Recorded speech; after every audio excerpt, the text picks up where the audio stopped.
Hello guys, मेरे YouTube channel में आपका स्वागत है। मेरा नाम मनमोहन मिश्रा। तो आज हम इस वीडियो में डिस्कस करने वाले हैं जो मार्केट में बहुत बड़ा फॉल आया है और मार्केट अभी जो डूबने वाली है, इंडियन मार्केट जो है।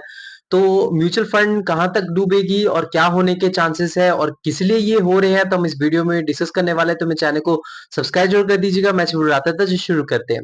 तो जैसे कि अभी लेटेस्ट न्यूज आप सभी ने सुना होगा कि जो यूएसए में है उनमें मार्केट बहुत ही नीचे गया है। तो वहां पे ब्लड बाथ देखने को मिला है। तो क्यों मिला है, किस लिए मिला है, तो उसका रीजन आपको पता है। क्योंकि यहाँ पे जो है टोटल 3 रीजन है। सबसे पहला रीजन तो आपका जो वॉर हुआ था वो रशिया यूक्रेन वॉर, वो अभी भी चल रहा है। आप देखेंगे भले ही ज्यादा लाइमलाइट में नहीं है, लेकिन फिर भी उसमें थोड़ा बहुत आपको वॉर के न्यूज बीच बीच में आते हुए सुनने को मिलेगा। उसके बाद दूसरा आपका जो इसराइल का वॉर चला था हमास के साथ, वो तो चलता रहता है, उसमें तो कोई ज्यादा इंपैक्ट नहीं था, लेकिन फिर भी उस पर थोड़ा क्रूड ऑयल जो था उसका थोड़ा इंपैक्ट पड़ा था। लेकिन फिर भी वो थोड़ा टेम्पररी बेसिस पे था। लेकिन जो इसराइल और ईरान के बीच में जो वॉर चल रहा है वो बहुत ही ज्यादा तगड़ा हो चुका है। मतलब अगर आप देखें तो कोई चुप होने के लिए राजी ही नहीं है। अगर आप देखेंगे कई सारी वीडियोस भी आते रहते हैं, वहां पे मिसाइल अटैक्स हो रहे हैं, वहां पे मतलब इसराइल ईरान पे मिसाइल अटैक कर रहा है, ईरान इसराइल पे मिसाइल अटैक कर रहा है। तो ये चीजें जो बहुत ही इंटेंस मोड पे आ चुकी है और इस चक्कर में थोड़ा बहुत साइड इम्पैक्ट पड़ा है। तो बेसिकली यहाँ पे जो कंट्रीज है जो इम्पैक्ट जिनको पड़ा है, जिनका स्टॉक मार्केट अभी गिरा है, तो बेसिकली वो सिर्फ 3 है।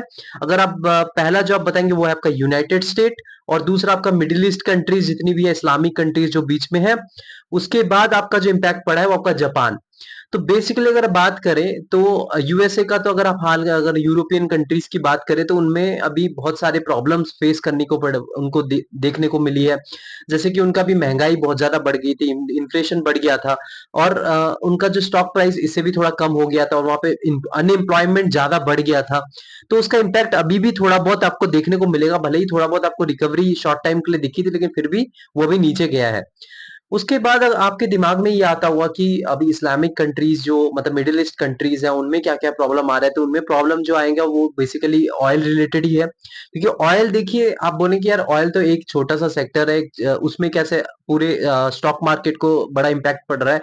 देखिए, हर एक सेक्टर है ना दूसरे सेक्टर पे डिपेंडेंट रह जाता है। जैसे एग्जांपल लीजिए, आप एक ऑयल का अगर आप सेक्टर देख रहे हैं, तो अगर ऑयल का प्राइस बढ़ जा रहा है तो वहां पे ट्रांसपोर्टेशन का जो है चार्जेस बढ़ जाएगा।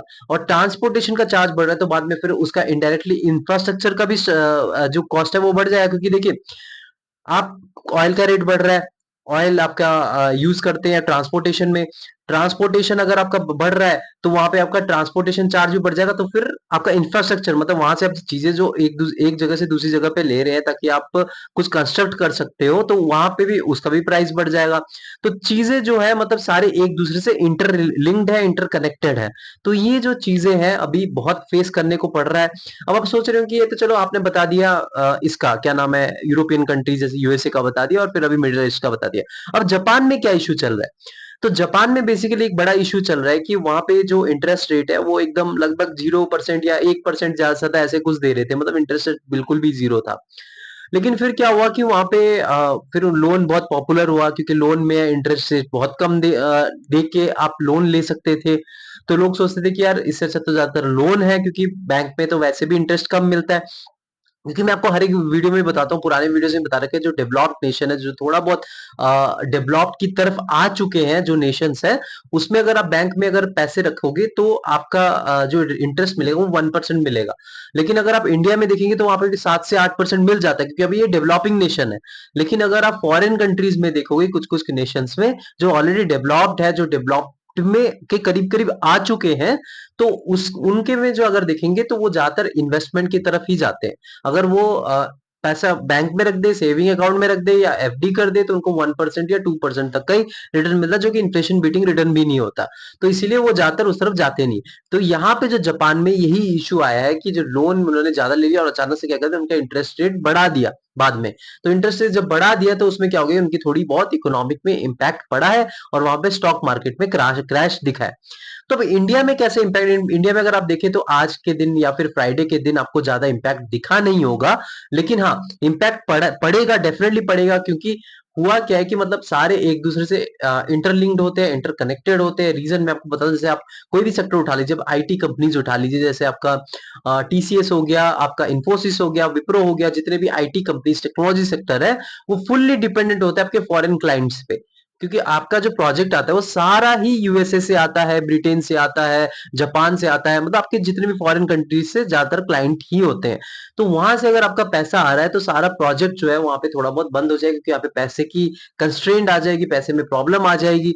तो इस चक्कर में इनडायरेक्टली ये पर्टिकुलर सेक्टर भी इंपैक्ट पड़ेगा।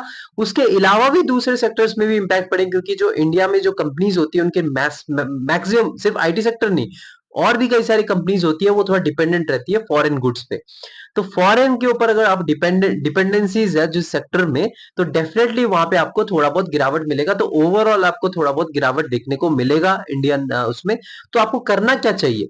अब देखिए, आपको करने में की बात करें तो देखिए, अगर यहाँ पे मार्केट थोड़ा बहुत आपको वॉलिडिटी देखने को मिलेगी, मतलब यहाँ पे थोड़ा नीचे अगर जाता है, तो आप लमसम करना चाहते हैं तो लमसम आप डेफिनेटली कर सकते हैं, लेकिन थोड़ा बहुत सेफ चलने की कोशिश करिए। सारा पैसा मत लगाइए, और अगर आप कुछ पैसा लमसम करना चाहते हैं, मतलब जैसे आपको आपके पास लमसम करना है, आपको 50,000 रुपए लमसम करना है, तो आप 10,000 रुपए अभी लमसम कर सकते हैं, जब थोड़ा मार्केट नीचे आएगा, मतलब 3 से 4% अगर नीचे आता है। और वो भी किस में? लार्ज कैप फंड में, क्योंकि जब ऐसे मार्केट में आता है ना, मतलब ऐसी सिचुएशन आता है जो वॉलिडिटी आपको तगड़ी देखने को मिलती है, तो आप स्मॉल कैप फंड में अगर पैसा लगाते हैं, तो उसमें थोड़ा बहुत आपको रिस्क के थ्रू जाना पड़ता है। तो यहाँ पे अगर आप रिस्क थोड़ा कम लेके चलना चाहते हैं, तो यहाँ पे 3 से 4% गिरावट देखने को मिलती है। तो आप डेफिनेटली जो लार्ज कैप फंड है, ब्लू चिप म्यूचुअल फंड है, उसमें आप लमसम करने का एक राइट टाइम है। तो ये ओवरऑल प्रेडिक्शन था। तो मेरे चैनल को सब्सक्राइब जरूर कर दीजिएगा, मैं जरूर लाता रहता हूँ। Thank you.